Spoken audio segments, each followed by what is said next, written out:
It has been an extraordinary 2024 season in athletics, and we're going to put a bow on it. Devin Haru in our downtown CBC Sports digital studio. You know it's a big show when Perdita Felicien and Morgan Campbell are in the house. Listen, you two, I just flew in from Budapest. How you doing? Oh, I'm going to hang in there. Right. That's a city you know well. 2004. Yes. World Indoor 60-meter hurdle champion in what I believe was a Canadian record time. Still is. And we went into the archives and we found some of that footage. You should see Morgan's face right now. You took on and took down Gail Devers. My idol at the time. Look at the baby face. That was 20 years ago, 21 years ago. Where'd you pull the dust off that record, man? Listen, all sorts of surprises on the show that's going to wrap up 2024. A year where we had the Olympics and Paralympics, which is always a big year for track and field. Canada showing up and showing out. 14 medals between the Olympics and the Paralympics, and just so many memorable moments. I'll turn it over to you guys as we take a look at some of these photos from our standout athletes. For me, I think what stands out is Cameron Rogers. I loved her performance. Here's the thing, I'm from an era where you'd win 1 or 2 medals and you'd rely and put so much pressure on that one athlete to just make, Athletics Canada relevant. And now we're in an era where field and track, it's the full package, and it's really exciting era in track and field in Canada. Perdita, just to follow up on Cameron Rogers, when you go into a big international meet and you're expected to win, take me into the mindset of the athlete, because that's a lot of pressure. Well, listen, this is why she's one of my favorites, is because it's really hard to become a world champion, which she did in women's hammer, then to have to follow it up the next year and trying to become Olympic champion. A lot of us have tried to do it and couldn't pull it off, but guess what? Cameron Rogers did. And this is the thing I love about Cameron, all right? Sweet woman, great smile. When she gets into that circle, this woman becomes, can I say it, an assassin. Like, she becomes this completely different person. And the person that you see in that circle and the person that gives you this big bear hug when you meet her are two different people, but she clearly has that killer instinct, in the track and field sense. Such a beautiful scene inside the stadium with her family there, her mom there, who's been such a big part of it. Over to you, Morgan, to tell me about a high moment from the Canadians in Paris. Oh, I mean, if we're going to talk about a high moment from the Canadians in Paris, we do have to talk about, and we are going to talk about it, unlike Netflix season 2. More on that. More on that. That's called foreshadowing, folks. Yes. But we do have to talk about Canada's men's 4x100 meter relay team, because of the fact that it's one thing to win one Olympics, it's one thing to win a world championship, it's one thing to finish second in world relays, but the fact that this group of guys, like the 4 guys, well, at least 3 of them, have been sort of the backbone of this program for so long and have been producing at such a high level and producing as a team in years when as individuals maybe they're a little bit off of their game. So like this time around, no Andre DeGrasse in either final, no Canadians in any of the sprint finals, yet you put them together and as a team, they achieve so much more than what they were able to do as individuals. And that's a testament to teamwork, to preparation, to continuity, and also just the ability to concentrate and execute in the moment, because it's not always that simple as the American relay team can tell you. Oh, boy. America has a problem. They do. In this Canadian kind of way, just a quick follow-up on that, Morgan, we sometimes underplay our great moments. Mm-hmm. This 4x1 gold is legendary, in my opinion. Yeah, and you know what makes it more legendary is the fact that, again, in the days leading up, you had Aaron Brown saying, I had a little food poisoning, I'm not feeling sick. good. Right. You had Andre DeGrasse saying, my hamstring, it's not it's inflamed. Mm-hmm. And they were talking like, guys with what they actually are, which is veteran athletes, guys have been around for a long time. I'm not going to call them old because they're a lot younger than I am, but you know what I mean. Sports old. Yeah. My back, my hamstring, I don't know, my stomach. And in retrospect, I wonder if they were hustling us and hustling the I was world, just about to just say. trying to manage we got played. Expectations. And then they get out there and they execute. And you know whose hamstring did not look inflamed on that final leg? Was Andre DeGrasse. Yeah, it didn't look. And the thing is, they did it from lane 8, right? They did it from lane 8. And I think that's really, really hard to do because they're essentially running blind. And we have to shout out Glenroy Gilbert, right? Their longtime coach who also has, that 4x1 relay gold from Atlanta in 1996. And he has really steered this program, through the ups and downs. And I think they're benefiting from the fact that they actually have a program, unlike the US, who only relies on speed. This team relies on clearly just consistency over time. Love it. Consistent chemistry, Canadian gold. Okay, Perdita, over to you, to a moment that I got to be a part of. I first met Jesse Zesu, the Paralympian for Canada, in Santiago at the Pan Am Games. Yes. There he is at the Paralympics, Stade de France, wins a silver medal, comes over and just has an outpouring of emotion. Should we watch? I would love to watch that. And then we'll get you to react. Absolutely. You're a Paralympic silver medalist. Try and find words to describe the moment. I don't know, it's something like 4 years ago I didn't know what para-athletics was, and now I'm here, and to win a medal is crazy. And on top of it, it's like this week marks 20 years since my family immigrated to Canada, and to top it off like that is really good. It's really incredible. Sorry, I can't talk right now. After I saw my sister, I just started crying. It's just, it's unbelievable. It's everything. The feeling was indescribable. It's just crazy. It was first happiness, then I saw my sister, and then it was like happiness in terms of crying. And last year at Worlds, I was crying because I was just sad and mad because I triple vaulted out. And now to do this the very next year in this freaking stadium, like, it's incredible. It really is. Thank you so much, Devin. It's just, thank you. Oh, you did such a good job with that interview, by the way. This is such a unique story in that he's only been part of the Paralympic, family for the last 3 years. Before that, he used to compete against able-bodied athletes. And he was volunteering for the Cerebral Palsy Foundation in Ontario. And they're like, we think you might, be classified as a Paralympian or para-athlete. And he didn't know what that was. He had no idea what it was. And so he's only been part of this 3 years. So I went back and looked at his stats. His stats in high school from 2016, he would have made the Rio Paralympics with his standards in the F37 discus. Wow. And so what's so great about him is the year before the World Championships in Paris, he completely, he had a bad day, let's just say that. So a year later to be in the same city, in the Stade de France, not the same stadium, Charlotte was the other stadium, but he puts it all together. And I sat on a panel with him last week and I'm like, what made the difference for you? Like, what was the change? And he said, we really just put it all together finally. And I let myself feel those emotions and I came back and I'm like, I have nothing to lose. And by his third throw, he was guaranteed a medal. And I said, how did you feel about that silver? He's like, the guy who won, he beat me by 7 meters. Like, I can't be mad at him, right? I can't be mad at him.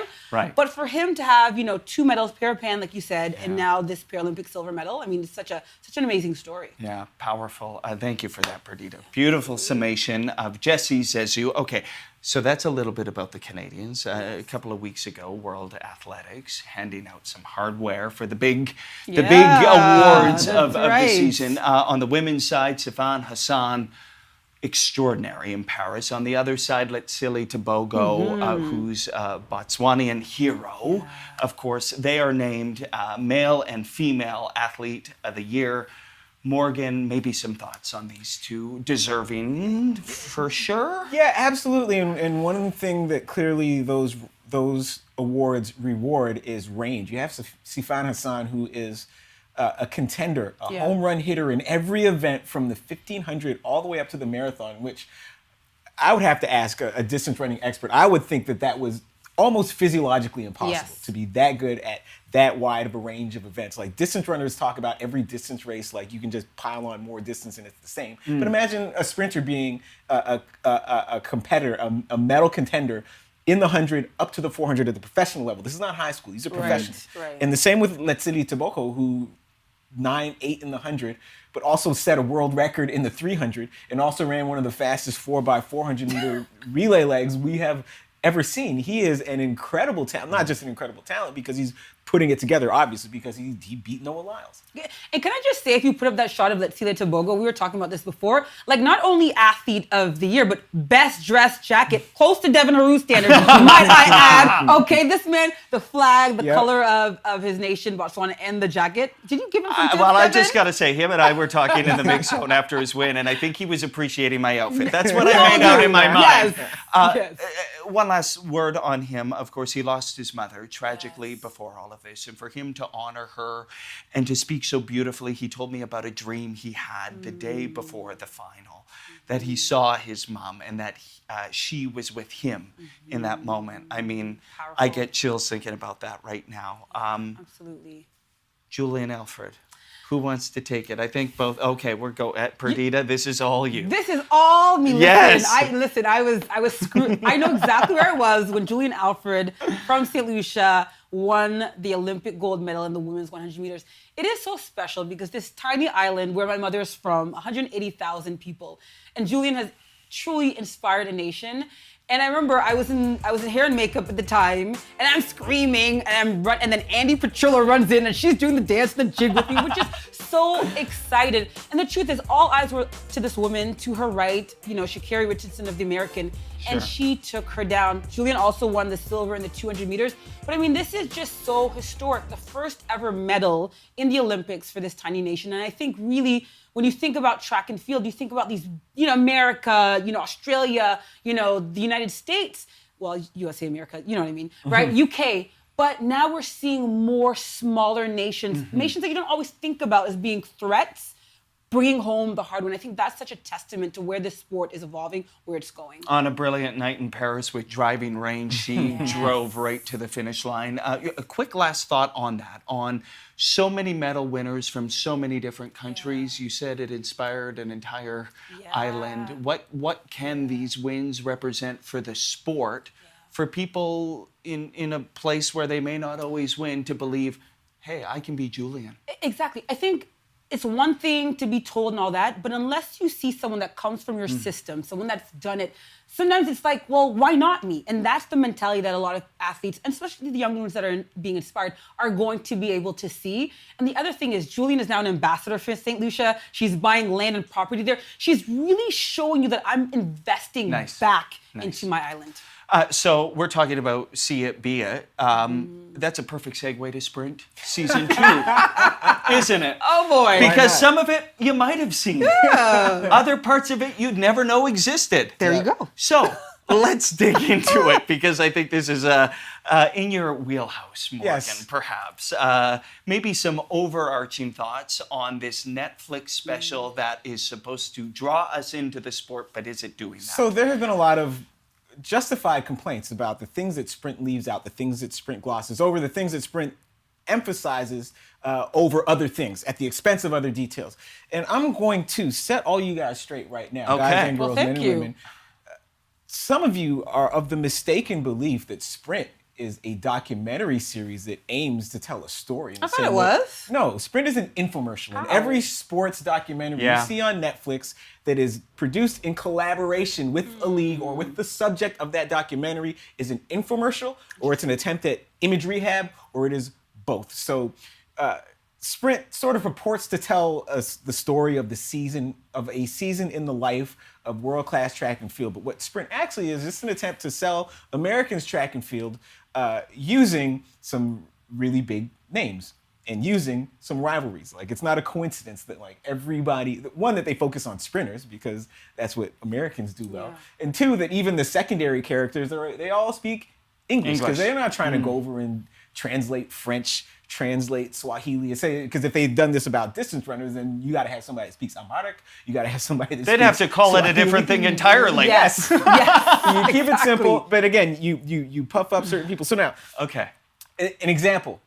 In season 2 in Sprint, there's this scene where Noah Lyles and Gabby Thomas, they do not have the same coaches, right? They're not part of the same training group, and they just happen to be on massage tables outside of a stadium together, facing each other. How did that happen? Getting worked on at the same time. Would never happen. And completely spontaneous dialogue. Unprompted, they just start talking about how the first season of Sprint has increased their social media following. Right? Wow. So just understand, folks, when you're watching this, it's not a documentary. It's not a pure documentary. It is sort of Manufactured? it's 90 Day Fiance meets The Biggest Loser in terms of just like blatant product placement meets like an old school. If you guys are old enough to remember, like the old Tom Vu infomercials, like he was the original real estate bro. Sure. Used to come on at 2:30 in the morning. Yeah. Put all those together, you got Sprint. Wow. Okay, well, that's a beautiful setup for some thoughts from Aaron Brown. Let's hear these thoughts because they're good. So this is fabulous. He It put is. up this reel on his Instagram. If we can put it up right now and take a look. He's basically saying, as a casual American sports fan, I'm watching Sprint, unreal. Oh, wait. What Where's happened? the relay? What happened? Right. Who won that men's 4x100 You wouldn't meter? know it.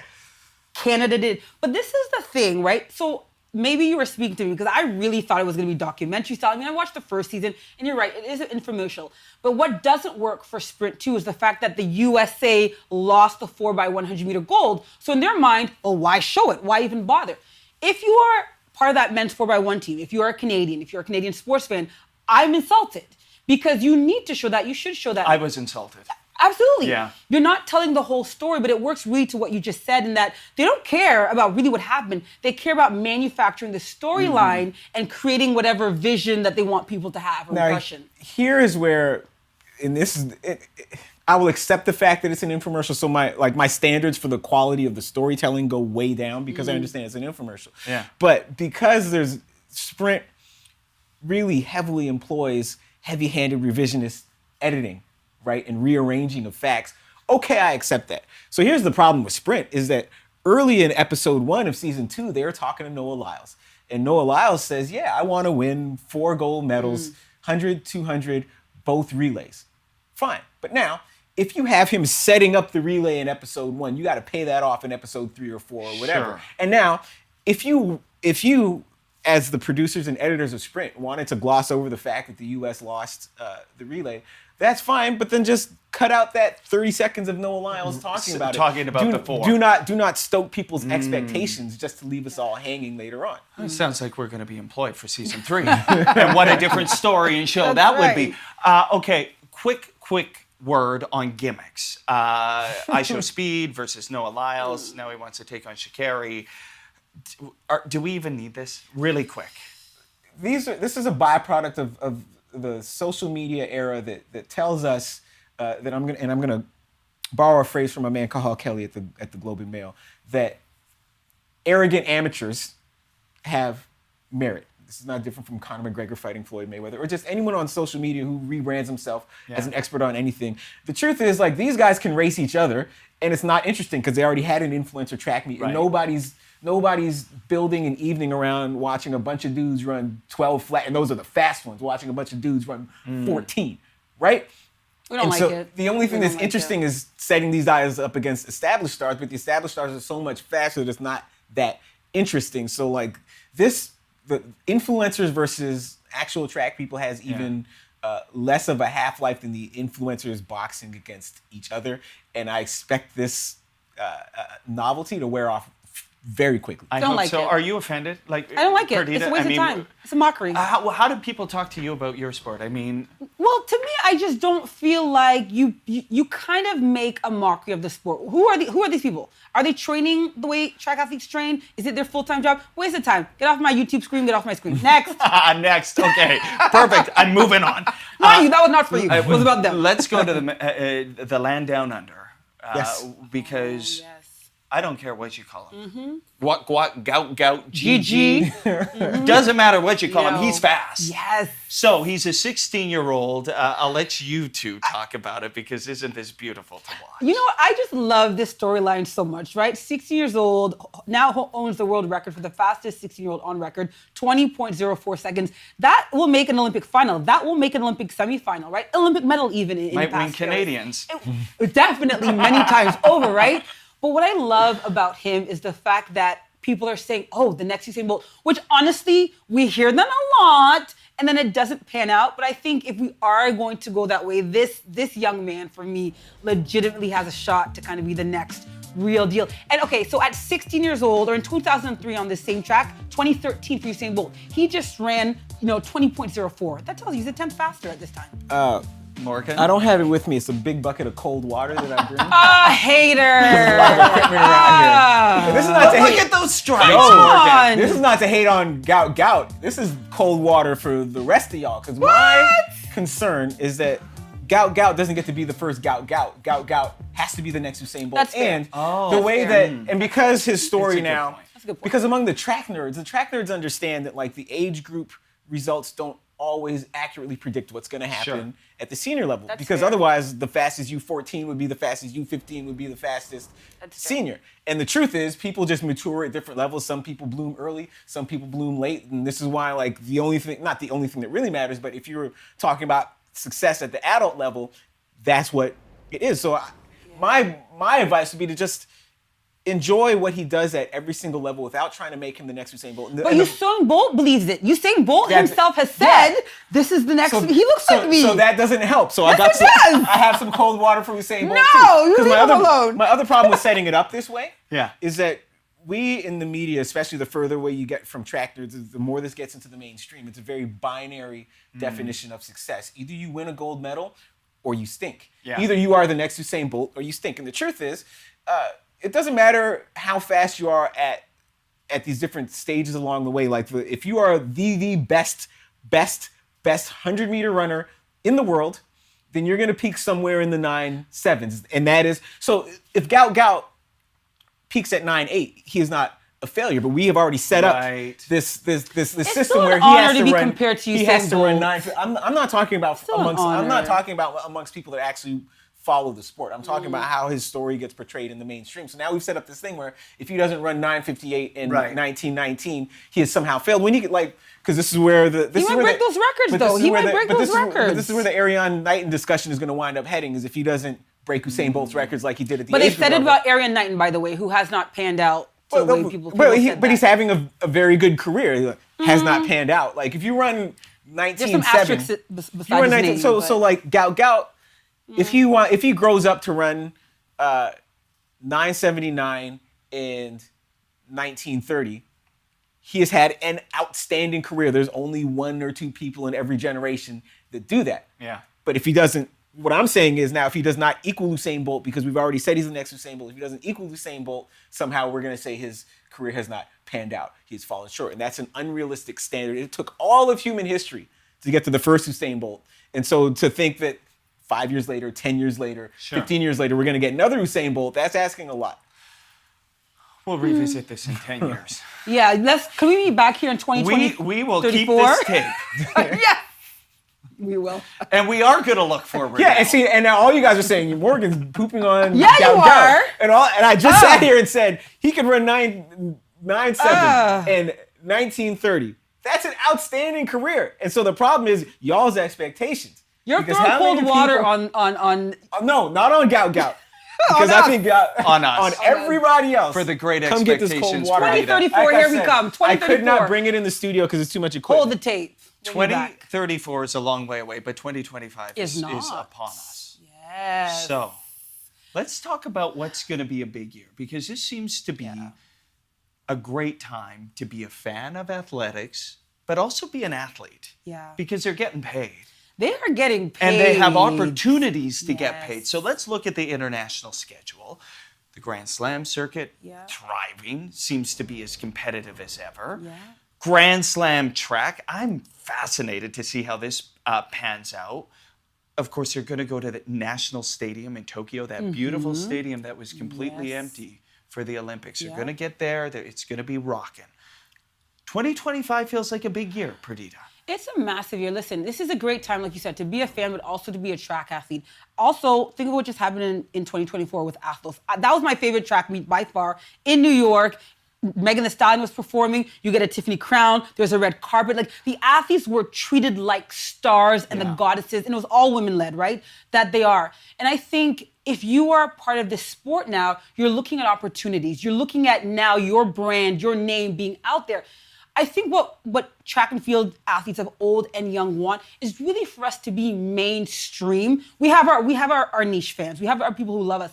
I really think the sport needs to be elevated. So when you have things like the Ultimate Championships coming up in 2026, and I know it's not 2025, but that is going to be like a one-day track meet, $10 million in prize money. So the winner of that meet, it's a one-off, the best in the world are invited.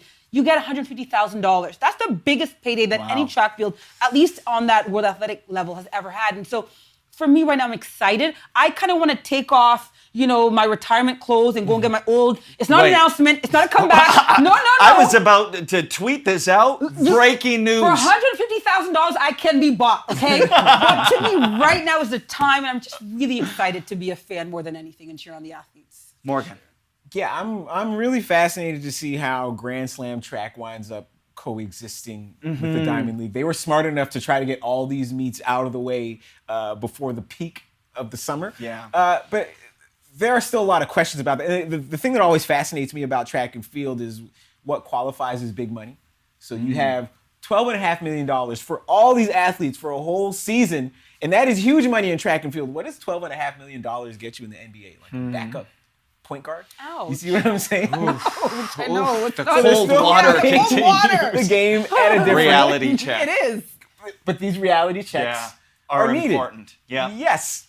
And so, the challenge with Grand Slam track is getting on TV, getting into streams. Like, it's one thing to say you want to be mainstream. It's another thing to get into the mainstream and stay there. Yeah. And to do it in a way that boosts athletes' profile and also uses athletes to use their profile to boost the league's profile, because these things really do go together. And so I'm interested to see how that plays out and how that coexists or fails to coexist with the Diamond League and the World Championships. Can I ask you guys just a thought on the crowded schedule? Because you talked about the scheduling of Grand Slam track and the Diamond League. I'm coming at this from a curling perspective, where they have all these different events every single weekend, to the point where fans are saying, Too much. I don't even know what's important anymore. Is that a problem athletics could face with all of these different things? I think it's a valid concern in that, if you think about this, I keep going to the Ultimate Championship, but if you think about it, in 2026 is the first year. It's going to be every 2 years. Then it's also going to be the same year as the 2028 LA Olympics, which are going to be massive, right? Like, they're going to be the biggest show. But then after that, you're going to have this Ultimate Championship. Right. Like, should I care? Do I want to watch that? Do I want to watch after that? I just watched them at the Olympics? Exactly. So I do think it can become saturated, even super saturated. But if you're an athlete who is wanting to make money and you have a small window, you don't mind that as much. Okay. However, physically, the demand, the load, the labor on your body is going to be a lot. It's like the NFL adding all these games. Like, it's great for me, the broadcaster and the sponsors, but it comes at a cost of the physical demand on the athlete. Think about this. Well, the one of the reasons you offer more money for the Ultimate Championship at the end of an even-numbered year is to get the big names to stick around. Because, like, this year, everybody's training plan was focused on peaking at the Olympics, and then a month later you want to have a big track meet, and a lot of people are like, no, my season's over. But for $150,000, you know what, my season's not over. It's not over. I got one more. I got one more week. Yeah. To your point, there are trade-offs. Athletes recognize this. Coaches recognize this. Fans don't understand it. And organizers don't care about the trade-offs between quantity and quality. So this year, you mentioned the NFL. So they managed to get the 17th game into the regular season schedule. There was a lot of collective bargaining, wrangling over that. Yeah. I would imagine the NFL is going to push for an 18th game. At the same time, though, where's Christian McCaffrey? He's laid up. He had chronic injuries before he had acute injuries.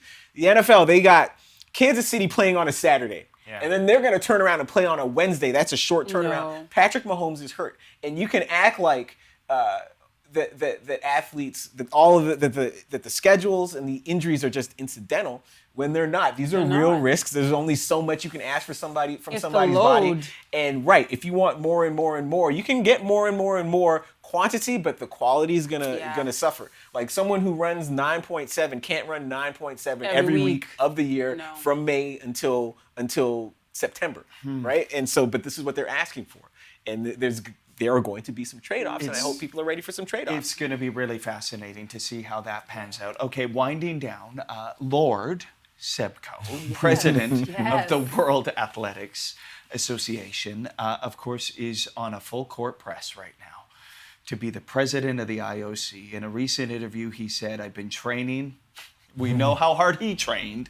I've been training my whole life to become IOC president. You were on a call with him yesterday, Morgan. I'm sure there were a lot of different things that took place on those calls, but this has got to be the biggest thing and the biggest focus right now for Seb Coe. Well, one of the things he was really bullish about on that call was the health of track and field as a sport and the health of world athletics as sort of a league and as a broadcast property. And sort of in between those lines, you're supposed to read that I did this. I did the heavy lifting to get this sport from a once every 4 years phenomenon to something that a lot of people want to watch all the time and is still ascendant. And so that when it comes time for him in his brain to leave that job, he can be like, of course I'm qualified for the next job because look what I did for this. And also don't worry about the thing I'm leaving behind because it's in great shape because of me. And so now I'm ready for the next challenge. What do you think, Perdita? You know what? He's been head of World Athletics since 2015. Wow. So, and I always wondered, and it makes sense to me now that he's running, this was always the play. This was always the move for Seb Coe. So he came into the sport, he changed the name. Before World Athletics, it was IAAF. Yes. And it's like what our premier here changing the license plate. So now you know, oh, that's my era. So I'm like, why are you changing the name? But he's done a lot of things differently, right? He's introduced a lot of things, even money for medals for Olympic champions in track and field. He's also done a lot of things wrong as far as like messing with 3 jumps versus 6 jumps on the circuit and who wins what. So I think he has a legitimate shot. I really do. I think you either like him or not like him. I think more people like him. He also shows that he's not afraid to shake the tree and shake things up, which the IOC doesn't like. Right, exactly. But I think after 12 years, Thomas Bach is now stepping down. I think he is probably best positioned out of the 7 to probably make a run for it. It does make me wonder, though, what happens with World Athletics, how they'll be, but I think they will be fine. So with Seb Coe, I'm curious. I think he could do it. And I think this was always the move. This was always the plan. Well, we'll see if that plan pans out the way he wants it to. That decision will be made, I believe, at the end of March in Lausanne, the IOC Secret headquarters. vote, too. We'll watch for the white smoke out of the chimney for Lord Seb Coe. Okay, winding down. Overall, last thoughts. How are you going to remember 2024? Want me to go first? Yeah, you go. You go first. I'll remember 2024 obviously as the year of Noah Lyles. Like, for everything he didn't accomplish. Okay, he didn't win the 200. Didn't get his 4 gold medals because he wasn't there for the relays. But that men's 100-meter final is as dramatic as any men's 100-meter final we have seen in the Olympics. Like the Bolt, especially the first year he won, that was dramatic for its own reason because you had this guy, his first full year being the best in the world and won by such a large margin, took some time out in the middle of the race to wave to the fans. But apart from that level of dominance, the fact that a guy could be 7th out of 8 runners or 8th out of 9 runners, whatever, he was at the back of the pack through all of the early intervals. And the only interval where he's leading is the last one. Crazy. It was insane. Yeah. And the fact that we had to wait 3 or 4 minutes to see who actually won. Like, you can't, as much as Netflix and as much as Noah Lyles would have wanted to script that, you cannot script that. No. And so that's what makes it, that alone makes it the year of Noah Lyles for me. Out of all the events I've ever covered, the tension in that stadium as everybody waited was electric. It really was. You know, I think for me, more on the national level, it's the fact that Canada has now flipped the script. So I don't call it track and field this year. I've been calling it field and track. Yes. Give these field eventers the respect. From Ethan Kasberg, Jesse Zesu, Cameron Rogers, they're leading this conversation with track and field and track in Canada. And to me, I can't wait to see what they do because I think they've really set the tone and really aspirational and really seeing what they've done. I'm like, yes, because I think I said this about a year ago, like, move over hockey, hello hammer throw, because this nation is a hammer nation. And because of athletes like Cameron and Ethan. Hammer time. I was waiting to see which of y'all Can you do the dance though? That joke. I'm not dancing. Congratulations. We'll dance after. I don't know if you have kids, Devin, but that is a dad joke. Congratulations. I'm in training. That's a wrap on 2024. Appreciate both of you. We'll get ready for 2025. And to all of you sports fans out there, take care. Happy holidays. Happy New Year. We'll see you in 2025.